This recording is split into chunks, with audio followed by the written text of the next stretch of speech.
Good morning, and it is great to be back in Canada after 3 weeks away in Southeast Asia. Now, this morning, we were going to chat with jolly old St. Nick. Yeah, honestly, we were. Harry Budgell, who is one of the great Santa volunteers in our community. And I checked in with Harry. I think I was in the Vancouver airport coming home yesterday, and he double booked himself. So Harry is busy working a Christmas party today, and I'm going to have him on the show because Harry and his wife have grown into Mr. and Mrs. Claus in a way that is really quite beautiful. And he's told me many stories, but one of the ones that sticks out for me is that he puts himself on call on Christmas Eve in case anybody ends up in the hospital, any kids end up in hospital on Christmas Eve, and he's at the ready to go and make their Christmas a little brighter. And that's just the beginning of what is a great story. So I promise we're going to have Harry on the show in the future. Instead, because we were kind of in a pickle, and I just came back from a pretty cool humanitarian trip, we thought we'd kind of do a reverse interview, and JD's at the controls today, and I'm going to throw it over to JD to ask questions, because I'm sure he has several, having followed a little bit of our journey in Thailand and Cambodia. So how does that sound, JD? You cool with that? You know, it's interesting because last year, it was July, I'm going to say, maybe it was June, just after we had returned from the wildfire, you interviewed me. You allowed me to be one of your impact guests and heard my story. And it's cool because, like you mentioned, we're flipping the table a little bit this morning, and we're going to hear from you, Russell. Russell, you are well known in our community for much of what you do, and there's a really cool thing that you just did. As you mentioned, you went on an incredible trip to the other side of the world, and much of Fort McMurray doesn't know anything about that. So this is going to be very exciting to hear a little bit. First of all, tell me the backstory. What first inspired you to go out on a trip? Well, interestingly, on the back of my phone, and of course this is radio, you can't see it, there's a painting of that I did of Robin Williams. I'll hold it up for the Shaw folks there in case you're watching on Shaw. It's getting kind of worn out now, but it's the painting I did of Robin Williams the day that he died. And the guy that ended up buying that and making a tremendous donation to Some Other Solutions is named Kent Lissack. And Kent, at that time, was from Calgary. And we connected, and I remember what he said. He said, "I don't consider myself the owner of this painting. I consider myself the custodian of it." And those words really hit me. And it began sort of a virtual relationship, and which led to him inviting me to consider doing some work with him and his co-founder of Bracelets for Buildings, which is the organization that we went with, named Lee Chandler. Lee is a Canadian, but he lives in Evansville, Indiana. And we started having these dialogues about, well, we see what you're doing philanthropically with your art in Fort McMurray and Alberta. Would you be interested somehow in tapping into what we're doing? And we talked, and kind of around the same time that I decided I was going to move into semi-retirement from the United Way, we made the commitment that, yes, we're going to do this trip. Yes, we're going to sponsor a home. We didn't really know how we were going to do that at that point, but it all fell into place, and that was what took us there. Yeah. I would love to back up for just a second because the last time I saw you was at your farewell party with the United Way at the Red Pole Center. Obviously, stepping away from your career and heading into semi-retirement must be it's a life-changing thing. That's a pretty big deal. Yeah, and today's the first day really because I finished up at the Red Pole Center in the United Way, and we went on the trip. Yeah. So I really haven't had a full day in my new life as a semi-retired artist, and so I started that this morning. Although I'm a little numb from jet lag, it was a good start. So what brought you to that decision to decide to take a step back and to go more full-time into your art and maybe have some more time with your family? You know, strangely enough, it had something to do with theater. That was the tipping point. I had this epiphany that if I was painting full-time during the day, if I chose, I could then return to do theater at night. And I went, oh my. I haven't done it yet, but that was honestly the tipping point. I had been certainly contemplating it for some time. And so the other thing that happened with this trip, I think it really is something that it wasn't a one-off thing. I think it's something that we're going to continue to do. We're already talking about going back next year and what that would look like. I enjoy doing things that have continuity to them. I'm not a one-off kind of person. So I'm really interested to return to that community that we fell in love with in Cambodia and see how it's going with the families that we connected with and hopefully impact more families.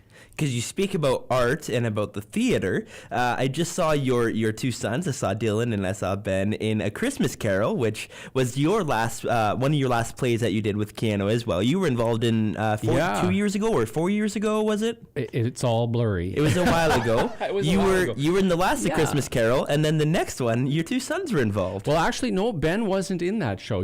There was a young boy in that show who looks a lot like Ben. Oh, I Ben was in the original one with me. Oh, okay. Dylan was in it.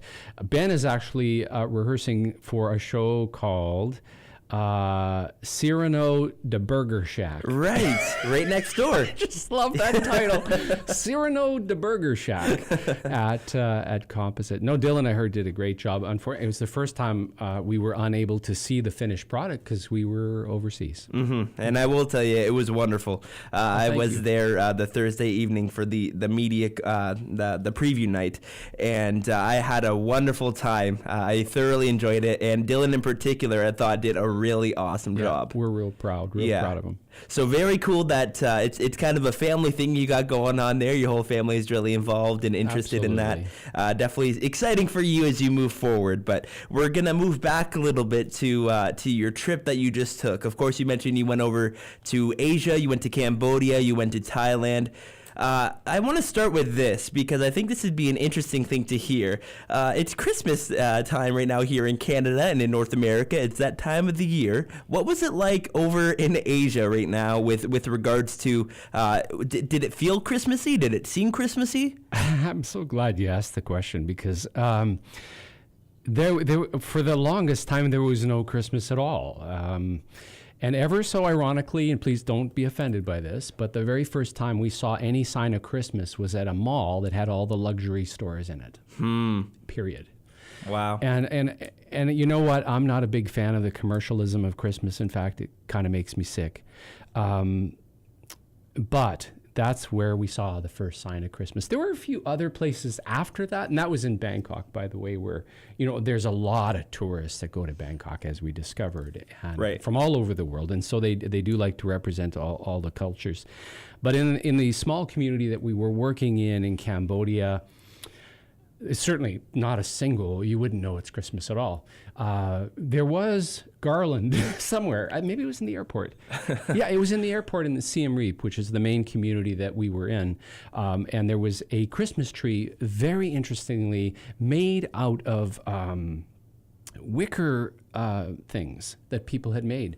And that really was fascinating to me because I was walking in the rural community that we were in, and there was this lady making a wicker basket in her yard, and I just went up and said hello. She didn't understand a word I said, but I pointed to what she was making, and it was wonderful. There is something about being in a small community like that where there's no fences. People go into other people's yards, and even me, they called us barangs, which is actually what they called the French people back in the day when there was French colonialism, and so anybody who is white-skinned is called a barang. But they were very gracious and smiled, and we tried to communicate, sometimes successfully, sometimes not. But it was cool. And so this Christmas tree in the airport was made all of wicker baskets. It was probably 30 feet high. So there was a little bit of Christmas in Siem Reap. But it's largely a Buddhist country. There is a little bit of Christianity in those countries, a little bit of people of the Muslim faith, but overwhelmingly Buddhism is predominant. And in fact, in Thailand, which is the numbers that are top of my head, in Bangkok alone, there's 550 Buddhist temples. Like, these are mammoth temples. Mm-hmm.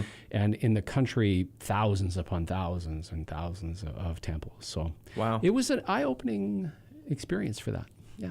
Very interesting for sure, and puts our Western mindset in a bit of an interesting mindset, I guess, because you can't really picture not seeing Christmas things around town at this time of year, hearing the music or seeing the lights or whatever. I mean, it's around our culture.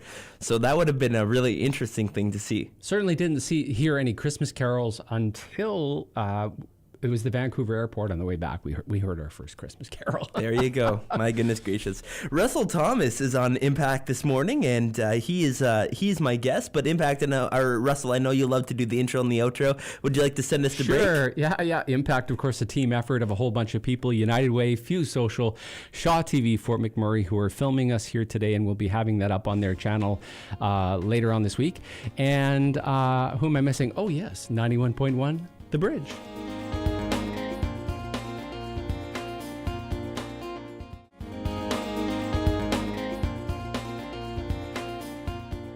Welcome back to the show. It is nice to be back in Canada, and I saw my first Alberta sunrise this morning. It was beautiful, and we've been away, Heather and I, for 3 weeks in Southeast Asia, and big thanks to all the folks. I think several people filled in for the show, JD, while I was gone. So thank you to all the folks that did that. Really appreciate it. And it's nice to be here today. We've kind of turned the tables a little bit because the original guest that we had double booked himself. And so we thought, well, it's fresh. I just got off the plane. We'd let JD ask questions about the trip that we just came back from. So take it away, JD. And you mentioned the organization you went with, which is called Bracelets for Buildings. And I see you wearing the hat right now, and I wondered at the beginning of this if that was what that was, and as it turned out, my suspicion was correct. So tell me about Bracelets for Buildings. Yeah, it was co-founded by two amazing guys, Lee Chandler and Kent Lissack. Kent is an oil and gas guy, or was. He's retired now, from the Calgary area. And Lee lives in Evansville, Indiana, but he's originally a Canadian. And they sort of took up the mantle of a friend of theirs that had died quite suddenly, of helping people in Cambodia. And they do it in a very particular and intentional way. And I thought it would be worthwhile to explain that what they do and why.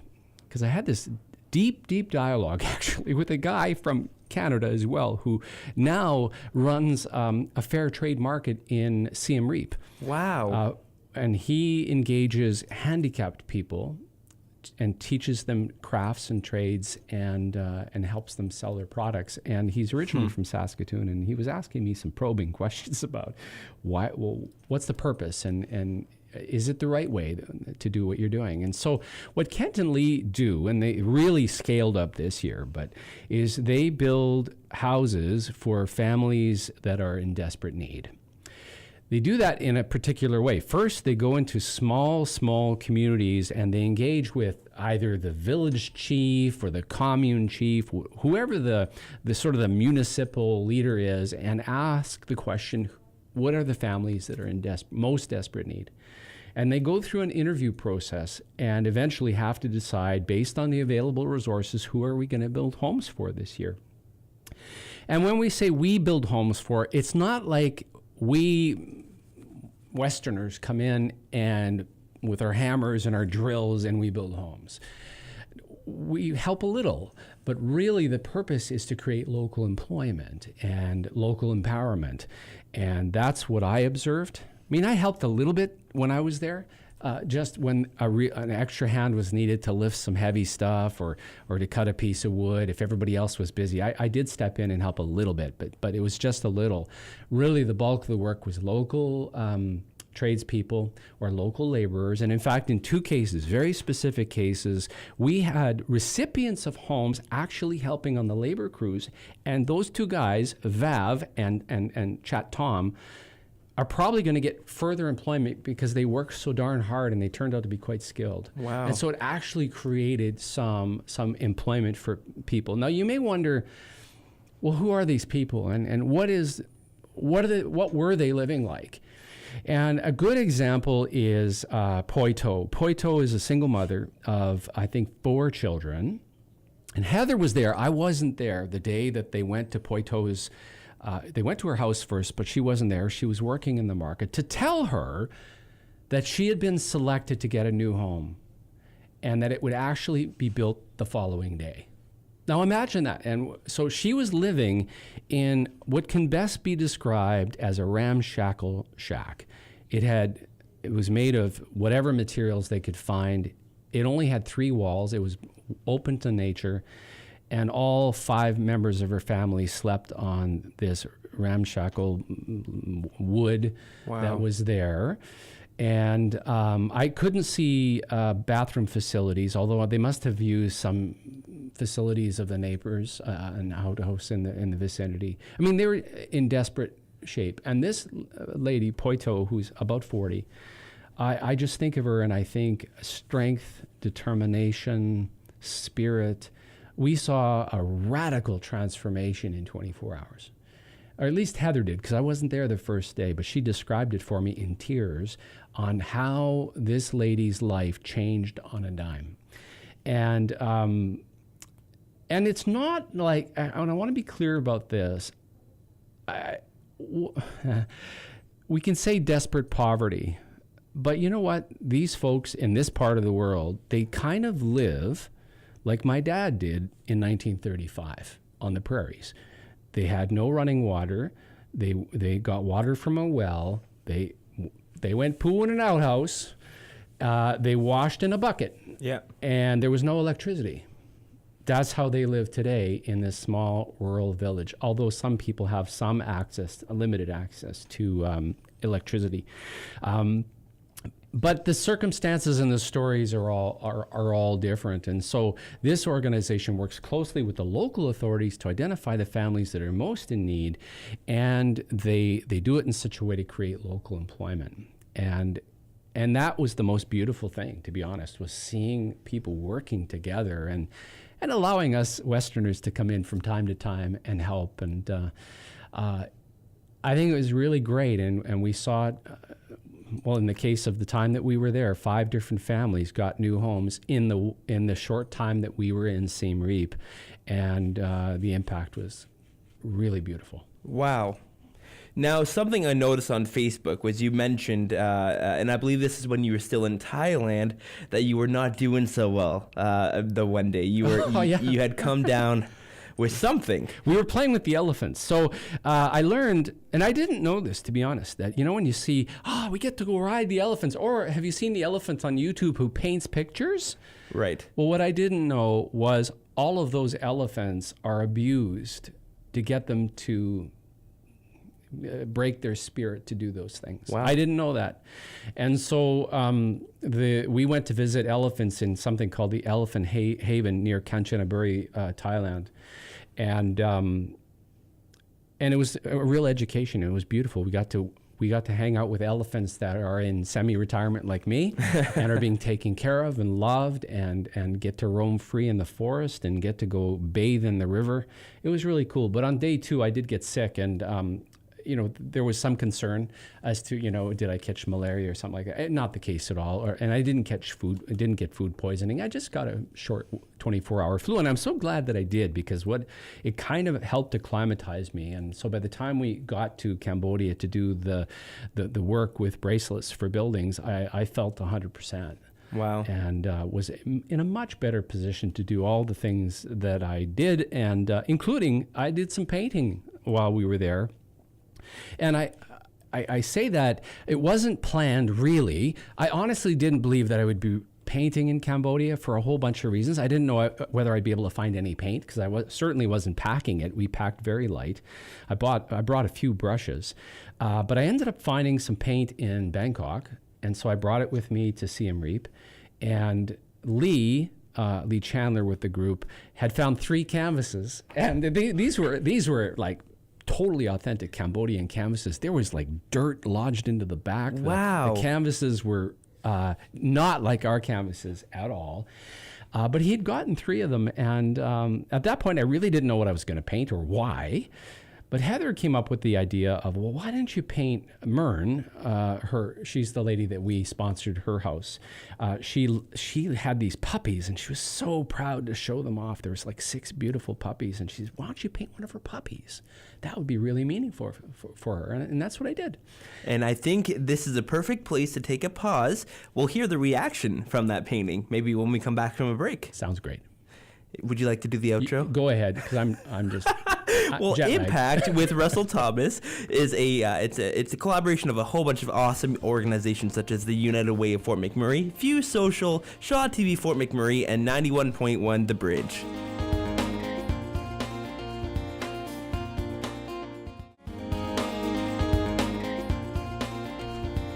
Welcome back to the show.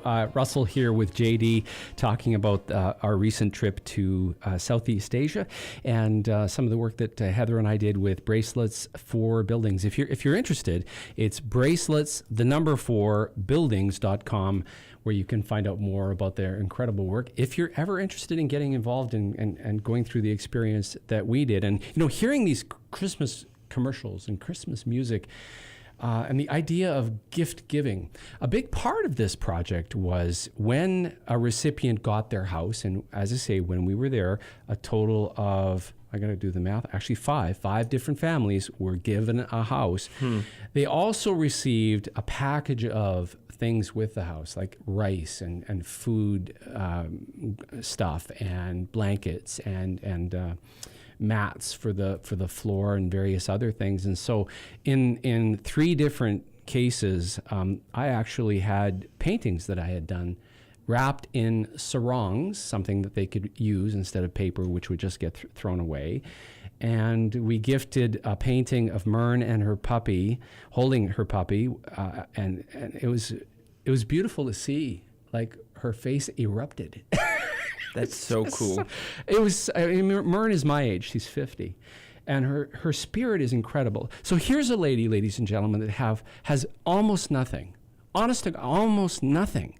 And so she was the recipient of all of this abundance. She had a house, and we'll talk about what is a house, because I think that's important to understand. But she also got all these other things and a little bit of money. You know what she did? I don't. She gave it away.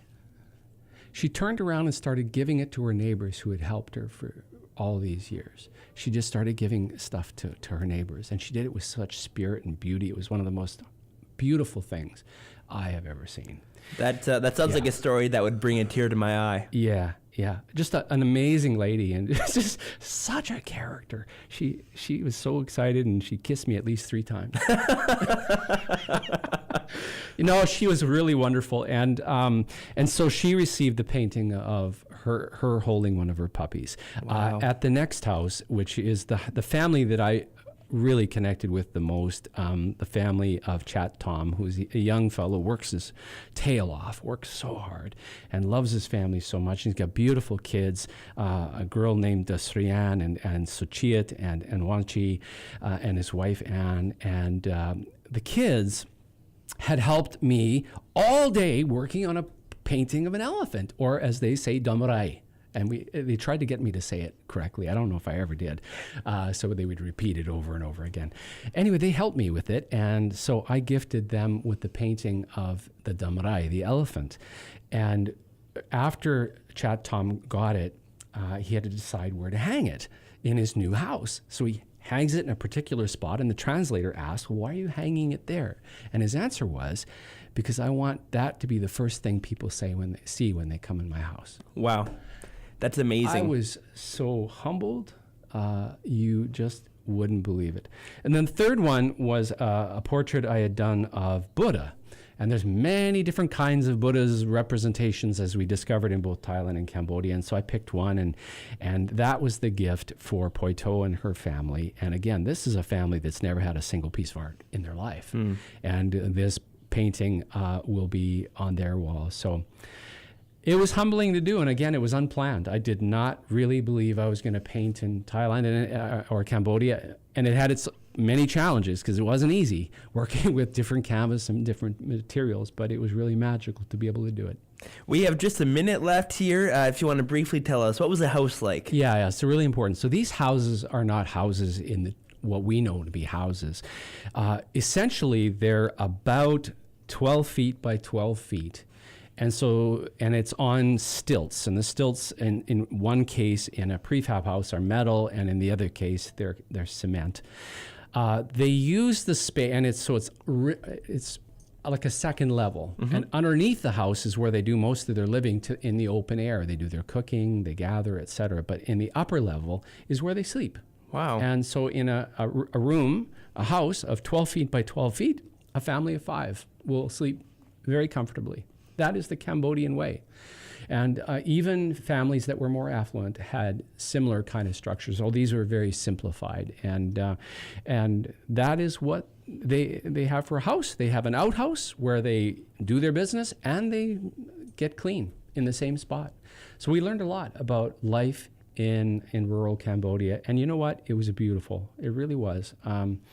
We were very sad to leave. And by the end, the chickens and the ducks and the dogs roaming free and the cows roaming free felt completely, utterly normal and beautiful. At first, it was a little weird, but by the end, we really found it very endearing. Russell, your closing thoughts as a Westerner who went to go and experience something like what you just experienced in Asia? Yeah. Poverty is one thing, but they have so much wealth of spirit. The smiles that we received in those countries, you can't put a price on it. Every single person that you smiled at, smiled back. We need to do that more often here in Canada. End of story. Beautiful way to end off a program today. Obviously, this is Impact with Russell Thomas. However, he was the interviewee. He was the recipient of the interview this morning, and I thank you for coming back on. And we're thankful to have you back here in Canada, Russell. Thank you, JD. Next week, we're going to talk to Major Stephen Hibbs about the Kettle Campaign with the Salvation Army. You've been listening to Impact, a team effort of United Way, Fuse Social, Shaw TV, Fort McMurray, and 91.1 The Bridge.